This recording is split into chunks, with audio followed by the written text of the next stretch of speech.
শেখ হাসিনার ছেলের নাম কি? জয়। নারী নেতৃত্ব ইসলামে হারাম। নারী নেতৃত্ব কি? ইসলামে হারাম। ও জয় আসুক, দাড়িটা রাখুক, টুপিটা পড়ুক, আলখাল্লা পড়ুক, কোরআন হাদিস শিখুক, ও এমপিত্ব মন্ত্রিত্ব করুক, ও বলুক যে সংসদে 300 জন আলেম ওলামা চাই আর সংবিধানে কোরআন আর হাদিস চাই। আপত্তি আছে? কোনো আপত্তি নেই। বাস, সোজা কথা। আপনি ক্ষমতায় থাকেন, শর্ত বাংলাদেশের মানুষ শান্তি চাই। এদেশ মুসলিম দেশ, সংবিধান হবে ইসলাম। রাসূল সাল্লাল্লাহু আলাইহি ওয়াসাল্লাম বলছেন, ইন্না বানি ইসরাঈলা তাফারাকাত আলা সিনতাইন সাবিনা মিল্লাতান, বানি ইসরাঈল বিভক্ত হয়েছে 72 ফেরকায়, ও তাফতারিকু উম্মতি আলা 73 মিল্লাতান, আমার মুসলিম উম্মত বিভক্ত হবে 73 ফেরকায়, কুল্লুহুম ফিন্নার, প্রত্যেকটা ফেরকা জাহান্নামে যাবে, ইল্লা মিল্লাতান ওয়াহিদাতান, এক ফেরকা জান্নাতে যাবে। রাসূল সাল্লাল্লাহু আলাইহি ওয়াসাল্লাম বলছেন প্রত্যেকটা ফেরকা জাহান্নামে যাবে, এক ফেরকা জান্নাতে যাবে। রাসূল সাল্লাল্লাহু আলাইহি ওয়াসাল্লামকে জিজ্ঞাসা করা হলো সেটা কোন ফেরকা, একদল যে জান্নাতে যাচ্ছে তারা কারা? তখন তিনি বলছেন, সাহাবীগণকে বলছেন, শোনো, মা আনা আলাইহি ওয়া আসহাবি, আমি এবং আমার সাহাবী যে নীতির উপরে আছি ওই নীতির উপরে যারা থাকবে তারা সরাসরি জান্নাতে প্রবেশ করবে। রাসূল সাল্লাল্লাহু আলাইহি ওয়াসাল্লাম ইহুদি খ্রিস্টানের মতবাদ মেনে নেননি।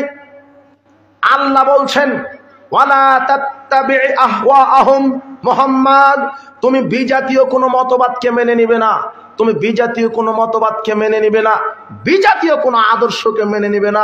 শুনেন, রসুলের আদর্শের বাইরে কোনো আদর্শ নেই, রসুলের নীতির বাইরে কোনো নীতি নেই। অথচ আপনি মুসলিম, আপনার অফিস, আদালত, কোর্ট কাচারি, অর্থনীতি, রাজনীতি, শিক্ষানীতি, সমাজনীতি সব জায়গাতে ইহুদি খ্রিস্টানের নীতিতে, আদর্শে আপনি গোলামি করছেন। এদেশ স্বাধীন হয়েছিল এই কথা মিথ্যা ছিল, এই দেশ নামে মাত্র স্বাধীন হয়েছে, অথচ এই দেশের মুসলিমরা বিগত 52 বছর থেকে ইহুদি খ্রিস্টানেরই গোলামি করছে। অফিস, আদালত, কোর্ট কাচার সব জায়গাতে এদের নীতি এখনো আছে। রাজনীতি করছেন আপনি ইহুদি খ্রিস্টানের কাল্পনিক বস্তা পচা মতবাদে, ভুল হচ্ছে। রাজনীতি করছেন আপনি বস্তা পচা মতবাদে, ইহুদিদের তৈরি করা রাজনীতি মতবাদ, খ্রিস্টানের তৈরি করা রাজনীতি মতবাদ। অথচ আমার রাজনীতি হবে ইসলামী খেলাফা, আমার রাজনীতি হবে ইসলামী শরিয়া। আমি কেন গণতন্ত্রকে মেনে নিলাম, আমি কেন সেকুলারকে মেনে নিলাম, আমি কেন জাতীয়তাবাদকে মেনে নিলাম, আমি কেন ন্যাশনালিজম মেনে নিলাম? আমার নবী মুহাম্মদ সাল্লাল্লাহু আলাইহি ওয়াসাল্লাম কবরে যেই নেতা সম্পর্কে জিজ্ঞাসিত করা হবে সেটা কোনো খ্রিস্টান নেতা নয়, সেটা আমাদের নেতা মুহাম্মদ সাল্লাল্লাহু আলাইহি ওয়াসাল্লাম। বলা হবে তোমার নবীকে, তখন আমি যদি নবীকে মেনে চলি তখন বলতে পারবো মুহাম্মদ, কিন্তু আমি তো আমার নবীকে মানছি না, আমি আমার নবীকে অর্থনীতি মানি না, অর্থনীতিতে মানছি না, রাজনীতিতে মানছি না। বাংলাদেশের অধিকাংশ নেতা হলো সেকুলার নেতা, এই দেশটাই হলো সেকুলার। যুবক তোমাকে বলছি, সেকুলার কি? সেকুলার রাজনীতিতে বিশ্বাসী এই দেশের নেতারা, তুমি সেই নেতার আনুগত্য করো। সেকুলার রাজনীতিতে বিশ্বাসী এই দেশের নেতারা, secularism is the belief that religion should not be involve in organisation of the education of society. সেকুলারিজমের সঙ্গে বলা হচ্ছে এটা এমন একটা বিশ্বাসের নাম, should not be involve in the organisation of society education. সেকুলারিজমের সঙ্গেই বলা হচ্ছে যে সেকুলার এমন একটা বিশ্বাসের নাম, এটাকে সমাজে ঢুকতে দেওয়া যাবে না, ধর্ম, রাজনীতিতে ধর্ম ঢুকতে দেওয়া যাবে না, শিক্ষা জীবনে ধর্ম ঢুকতে দেওয়া যাবে না। সেকুলারের মূল সংজ্ঞাই সেকুলাররা বলছে religion should not be allowed to come into politics, it is merely a matter between man and God. বলছে যে ধর্মকে রাজনীতিতে ঢুকানো যাবে না। অধিকাংশ রাজনৈতিক নেতাদের আকীদা যে রাজনীতির ভিতরে ধর্ম ঢুকানো যাবে না, যদি রাজনীতির ভিতরে ধর্ম ঢুকাই তাহলে তো বড় বড় বোতল খাওয়া যাবে না, চুরি করা যাবে না। বুঝুননি কথা? তোমার অধিকাংশ নেতা হলো সেকুলার, তোমার অধিকাংশ নেতা হলো সেকুলার। আর তোমার নেতা গর্ব করে বক্তৃতা দিতে বলছে যেহেতু আমি সেকুলার রাষ্ট্রের নেতা তাই আমাকে সব ক্ষেত্রে অভিনয় করতে হবে। আর এই জন্য গণতান্ত্রিক পদ্ধতিতে তোমার দাড়ি টুকুওয়ালা হুজুরও ক্যানভাস করা শুরু করে দিয়েছে। তোমার নেতাকে আবার ক্লাস 1-এ ভর্তি হতে হবে। গণতন্ত্র আব্রাহাম লিঙ্কনের একটা কাল্পনিক বস্তা পচা মতবাদ, আর ইসলামী খেলাফা হলো রসুলের মতবাদ। তুমি রসুলেরটা মানবে না খ্রিস্টানেরটা মানবে? কিয়ামত পর্যন্ত বিগত সরকার, বর্তমান সরকার কিয়ামত পর্যন্ত যদি এই গণতান্ত্রিক পদ্ধতিতে সরকার নির্বাচন হয়, নেতা নির্বাচন হয়, গণতান্ত্রিক পদ্ধতিতে কোনোদিন ইসলাম বাংলার জমিনে কায়েম হবে না, হবে না, হবে না ইনশাআল্লাহ। তোমার নেতাকে বলে দিও, তোমার নেতা বলছে ইসলামী গণতন্ত্র, হারামখোর। ও কি বলছে? ইসলামী গণতন্ত্র। আমি যদি লিখে দিই যে ইসলামী গাঁজা ফ্যাক্টরি, ইসলামী কি ফ্যাক্টরি? গাঁজা ফ্যাক্টরি। গাঁজা কি হয়ে যাবে? বৈধ, তাই না? যেহেতু ইসলামী, যে এটা স্পেশাল গাঁজা। কি গাঁজা? ইসলামী গাঁজা। তো তোমার নেতা বোঝাতে চাচ্ছে ইসলামী গণতন্ত্র। বুঝেননি কথা? বলতে পারছে না ইসলামী খেলাফা। ঘর জামাই আছে যে, তোমার নেতা মণ্ডপে গিয়ে মূর্তি উদ্বোধন করছে না, আবার গীতা পাঠ করছে। আরে ইব্রাহিম আলাইহিস সালাম মণ্ডপে ঢুকলেন মূর্তি ভেঙে ফেলার জন্য, আর তোমার নেতা উদ্বোধন করার জন্য। তোমার নেতাকে আবার ক্লাস 1-এ ভর্তি হতে হবে। তোমার নেতাকে নেতা হতে বললো কে? ভিক্ষা করে খাবে? যেদিন ইসলাম কবুল হবে সেদিন নেতা হবে। এদেশের অধিকাংশ মুসলিম নেতা ঘর জামাই, হক কথা বলতে পারে না। জাতীয় সঙ্গীত বাতিল করতে হবে, বলছে যে না, প্রশ্নবিদ্ধ হতে হবে। কাপুরুষ, তোমাকে নেতা হতে বললো কে? ওখানে আছে তোমার আকাশ তোমার বাতাস। ওমা, তোমার আকাশ তোমার বাতাস। আকাশ বাতাস হলো কালী মায়ের, দুর্গা মায়ের। আকাশ বাতাস কার? আল্লাহ। জি না, ভুল হচ্ছে। ডেমোক্রেসি, গণতন্ত্র একটা পচা মতবাদ। এর ভিত্তিতে কখনো ইসলাম কায়েম হতে পারে? হুয়াল্লাযী আরসালা রাসূলাহু বিল হুদা ওয়া দীনিল হক লিইয়ুযহিরাহু আলা দ্বীনি কুল্লিহি ওয়ালাউ কারিহাল কাফির ওয়ালাউ কারিহাল মুশরিকুন। আল্লাহ বলছেন, তিনি তো সেই আল্লাহ যিনি তার রাসূলকে দ্বীনে হক সহ পৃথিবীতে প্রেরণ করেছেন। কেন? যাতে করে মানব রচিত সব মতবাদকে কবর দিয়ে ইসলামকে বিজয় করতে পারে।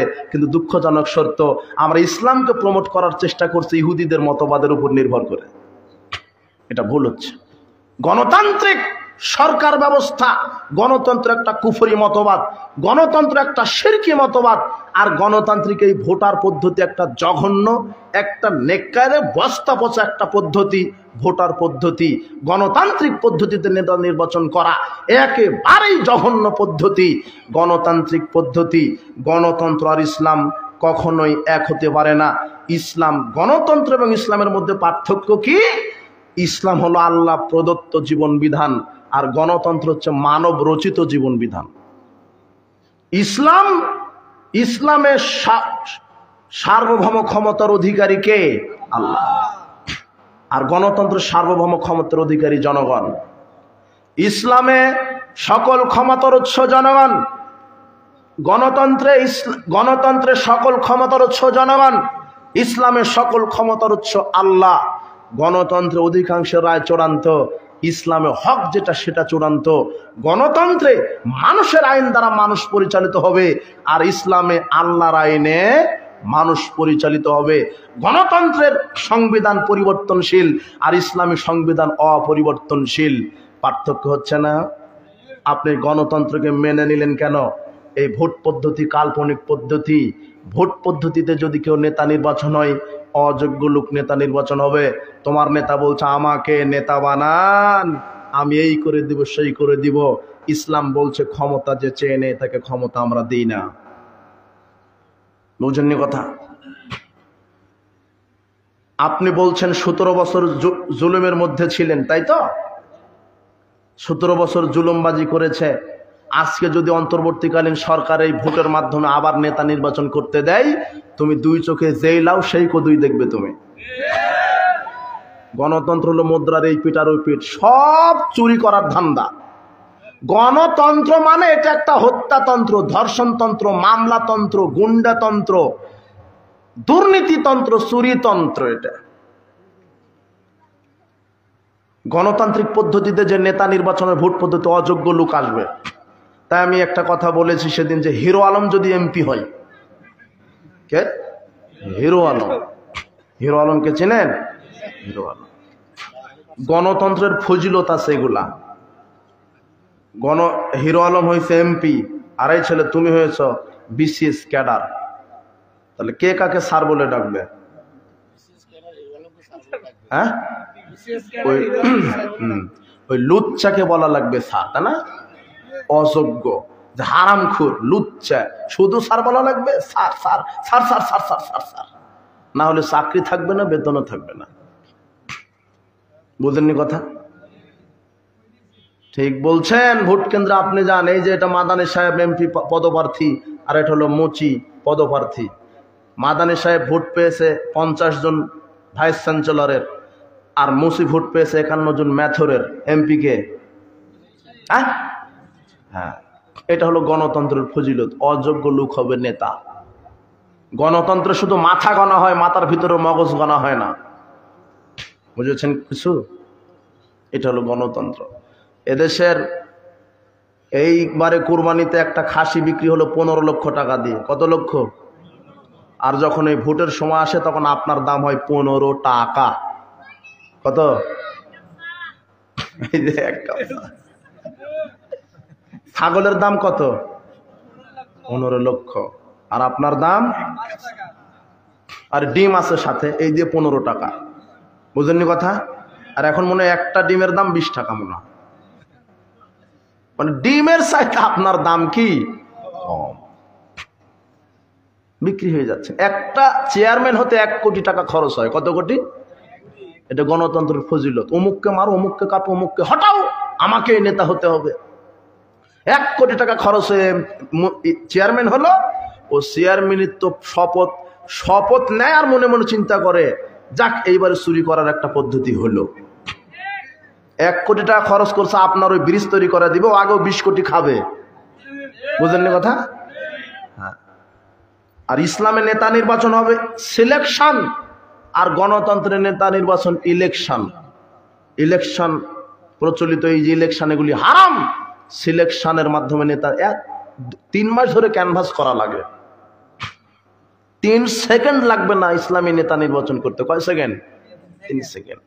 10 জন 20 জন জ্ঞানী লোক এক মঞ্চে বসে একটু চিন্তা করবে যে কাকে দেশের নেতা বানানো যায়। হ্যাঁ, অমুক ব্যক্তি শিক্ষিত, পরেশগর, কোরআন হাদিস জানে, এ হবে নেতা। বুঝতে পারেন কথা? ইসলাম নেতার পরিবর্তন চায় না, ইসলাম নীতির পরিবর্তন চায়। কিসের?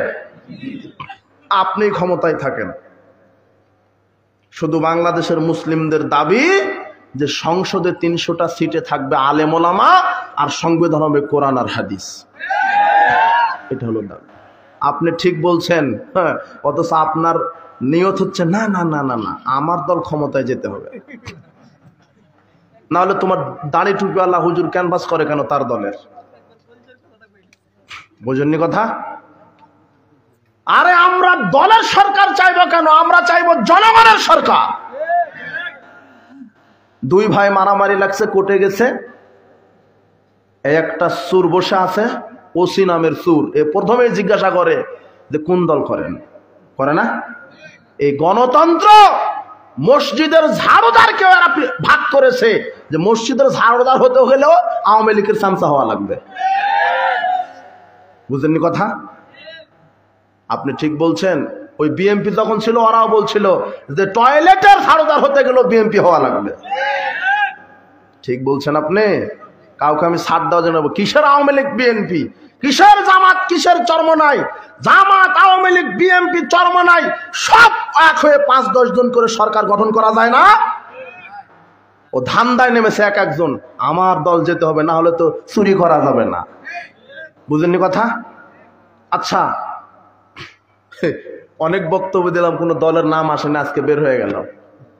বিষয় হচ্ছে, এক দল যদি ক্ষমতায় যায়, আরো অনেক দল নাই বাংলাদেশের, এক দল যদি সরকার হয় বাকি সব দল পরাধীন, তাই না? বুঝেননি মনে হয় কথা? বুঝেছেন কিছু? হ্যাঁ, ঠিক, এখন বুঝতেছেন।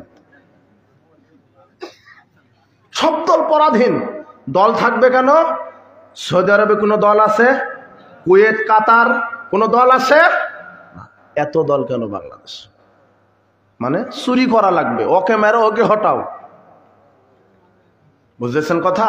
কথা পরিষ্কার। কথা বলার একটু সুযোগ এসেছে, তাও কথা বলতে দিবেন না? না বুঝবেন কি করে? ভোট কেন্দ্রে আপনি যান কেন?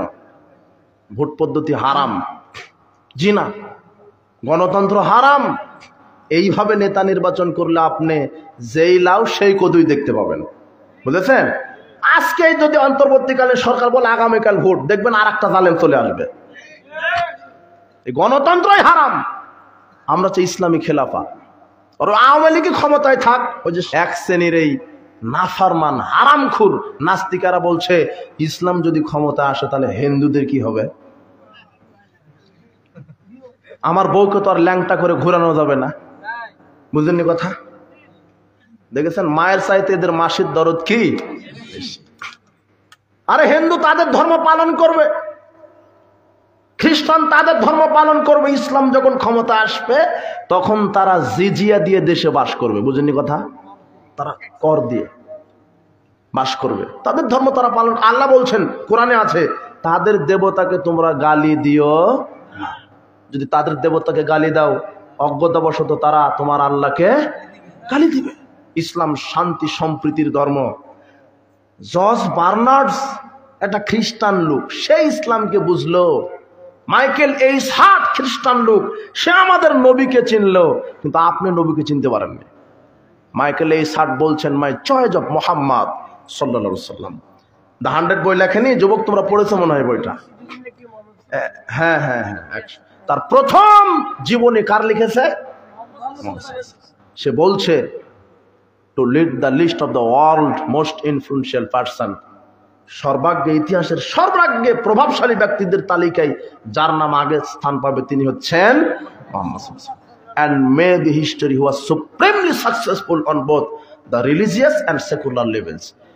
মাইকেল এসাদ বলছেন যে ইতিহাসের পাতাতে একমাত্র অনন্য ব্যক্তি যিনি ধর্মীয় বৈষয়িক সব ক্ষেত্রে সফলতা অর্জন করেছেন তার নাম কি?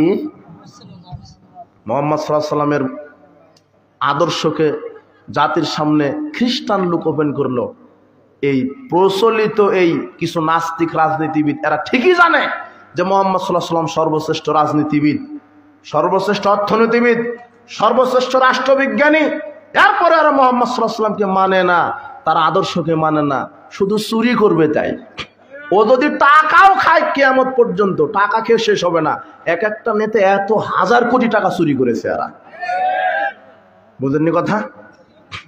পাঞ্জাবিটা এত দামি, তাদের জুব্বা, আলখাল্লা, সেন্ট, আতর, জায়নামাজ, এই হারামখোরেরা যায় মসজিদের প্রথম কাতারে, এরাই প্রথমে যায়। এরা জুমার দিনে এদেরই পাড়াপাড়ি বলে যে জুব্বাটা কিনেছি এত টাকা দাম, পাঞ্জাবি এত টাকা দাম, টুপি এত টাকা দাম, সেন্ট এত টাকা দাম। হুজুর 14 বার হজ করেছি, 22 বার উমরা করেছি, কিন্তু সব জনগণের চুরি করা টাকায়।